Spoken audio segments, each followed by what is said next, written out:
See, Charlotte had a problem. She just got mauled by a local celebrity named Travis. Now, in a moment, I'm going to show you a video of what she looked like afterwards, so brace yourself. Now, if you ever heard a statement before, I'd rather cry in a Rolls Royce than a Toyota, Honda, VW, whatever. Now, even though those are nice cars, people don't really think well before they make those comments. And I'll tell you why. So I'm scrolling YouTube the other day and I see a story about this lady named Charla Nash. I think I'm pronouncing that right, but if I'm not pronouncing it right, I'll drop the name below so you can look it up. But anyway, this lady sues her friend and she gets awarded $4 million in damages. Now, I'm going to let you decide in the comment section if she was right to sue her friend or the money was enough.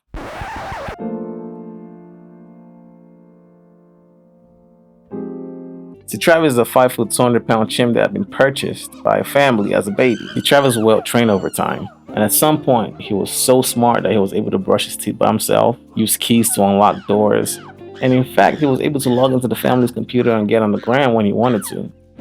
Well, not really. He was just looking at pictures on the computer, but the point is, he became such a smart monkey that people started looking at him and ignoring the obvious sign that you are noticing as you're watching this video right now. I'll do a full story if I get enough requests in the comment section, but let me get to the point here. See, Sandra, the owner of the monkey, loses her husband, and Charlotte is helping her look after businesses, take care of the monkey, amongst other things. So on this wild day, Travis is acting up. So Sandra gives him some Xannies in his tea to calm down a little bit. And then she hits up Charlotte like, hey, listen, I need your help. Pull up.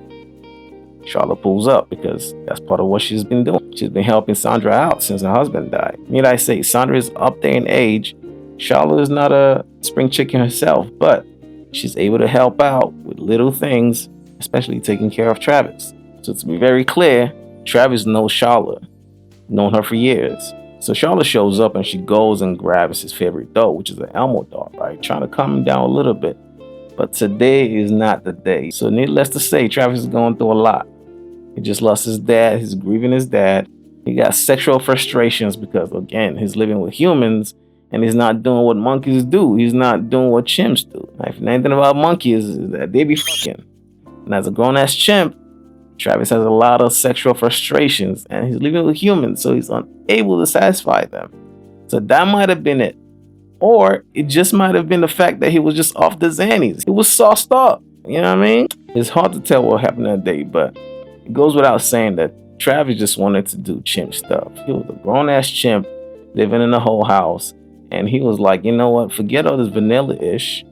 I'm trying to chimp out. And chimp out he did. Travis went to town on her ass. I'm saying Travis filleted the fuck out of Charlotte. I'm talking jawbones, fingers, hands, eyeballs, nose, the whole nine. So Sandra is in the house and she notices what's going on. She's hearing all this commotion. She comes out with a shovel. She's trying to smack Travis across the head to try to get him to stop. That didn't work. Travis was still going to town on her ass. She goes and she brings the butcher knife and she shanks Travis a couple of times, but that didn't work neither. At this point, Sandra is now scared that he might turn around and start mowing her down because, again, Travis knows Charlotte. She decides, you know what? Let me save myself. So Sandra grabs the phone, locks herself in the car, and calls the boys in blue. 911, what's your emergency, please? Don't know why she didn't do that at first, but I guess a lot was going on. Pent-up tension, a lot of commotion. I get it. Maybe I don't. And then, and only then, did Travis calm down.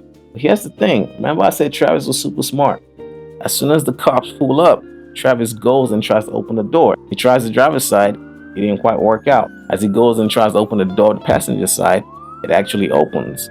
I don't know why he didn't just lock the door. Now, as soon as Travis opens the passenger door, the cops pull out his pew-pew and it hits Travis 4 times. Now, luckily for Charlotte, she survives, but she leaves with a lot of battle scars. I'm talking so much battle scars that the paramedics that actually came to help her at first, they had to seek counseling afterwards because it was that bad. Now, in a moment, I'm going to show you the video. Brace yourself. Let's circle back to the beginning when we're talking about people saying they'd rather cry in a Rolls Royce than a VW or whatever. There's a few factors people fail to account for when they say these things. Like actually seeing the Rolls Royce, being able to smell it, that new car smell, being able to feel the spirit of ecstasy.